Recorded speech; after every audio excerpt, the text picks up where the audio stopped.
Simula na ng 43rd William Jones Cup at etong Strong Group Philippines ang magbabandera ng ating bandila sa Taiwan ay mga kinuhang import ng SGA kasama na nga dyan si Chris McCullough at si Tawana G. Nagsimula ang kampanya ng Strong Group Philippines kalaban ng United Arab Emirates.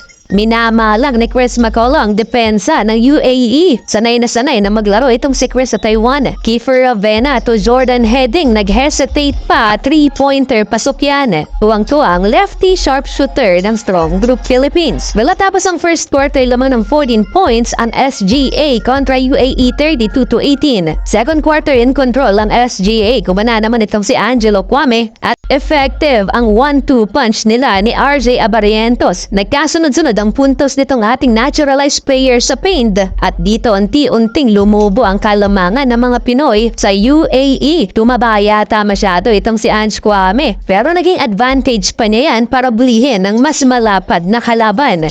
Under 5-minute RJ Abarientos deep 3-pointer at malapit ng mag-20 puntos ang lead ng SGA. Sa mga naghahanap kay Renz Abando not in uniform sila kay at hindi pa maglalaro sa kanilang first game. Sa 3-point area na lang talaga kumapa na itong UAE dahil lapdown ng depensa ng Strong Group sa ilalim. Masyadong malalaki ang kinuhang frontcourt ng SGA. At tapos ang first half, SGA up by 18, 50-32.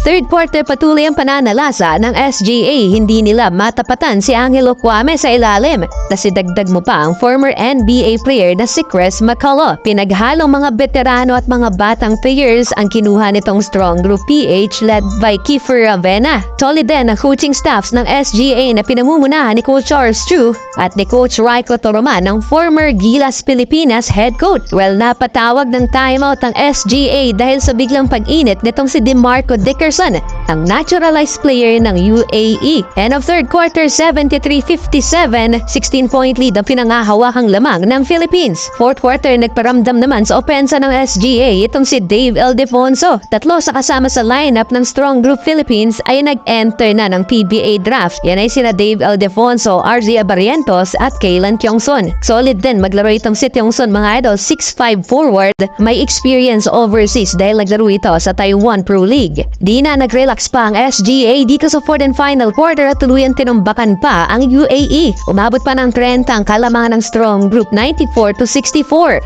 Last 4 minutes, pinagpahinga na sila Chris McCullough, Ange Kwame tilan pa sa starting lineup at pinaglaro ang second unit. At the end, panalo mga idol ang Strong Group PH 1-0 na at kinabukasan makakalaban naman nila ang kupunan mula Australia. Exciting yan, panigurado.